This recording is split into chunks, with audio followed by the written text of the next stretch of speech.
दिदी कति माया लाग्छ दिदी देशको? यो माया भन्ने कुरा कहिलेकाहीँ मैले सोध्छु हामी पहिला आफूलाई माया गर्छौँ कि देशलाई माया गर्छौँ भन्ने हो होइन। भने देशले चाहिँ हामीलाई यहाँसम्म पुर्याएको देशले नै हो। पक्कै जुन भने किसिमको सोचाइ हामीलाई हामीप्रति लगानी त छ नि त हाम्रो देशको। छ यहाँ अहिले अधिकार मागिरहेछौँ विदेश बस्ने नेपालीहरूलाई अधिकार चाहिन्छ भन्दा भन्दै हाम्रो कर्तव्य पनि छ नि। छ पक्कै पनि छ। हाम्रो बालबच्चाहरूलाई यति तयारी गरौँ कि यो गलत र सही चाहिँ अलिकति छुट्याउन सकौँ।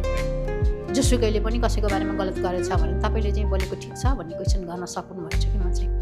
कति ऊ भएको भएदेखि यो चाहिँ छोरा पुस्ता छोराछोरीको पुस्ता हो। कतिजना भनौँ 20-25 वर्षको भनेको छोराछोरीको पुस्ता हो। हामी आफ्ना छोराछोरीलाई चाहिँ त्यसरी हेर्न चाहन्छौँ होइन। 2-4 लाख कमाउने एउटा ठुलो पोस्टमा पुगुन् गरून् भनेर हामी मानव छौँ के स्वार्थी छौँ के। स्पेनको समाज चाहिँ हाम्रो मलाई चाहिँ लाग्छ हाम्रो भाषाको संस्कृतिको फरक हो उनीहरू र हाम्रोमा। तर मान्छेहरूको सोचाइहरू र उनीहरूको इतिहास हाम्रो एउटै हो उस्तै हो।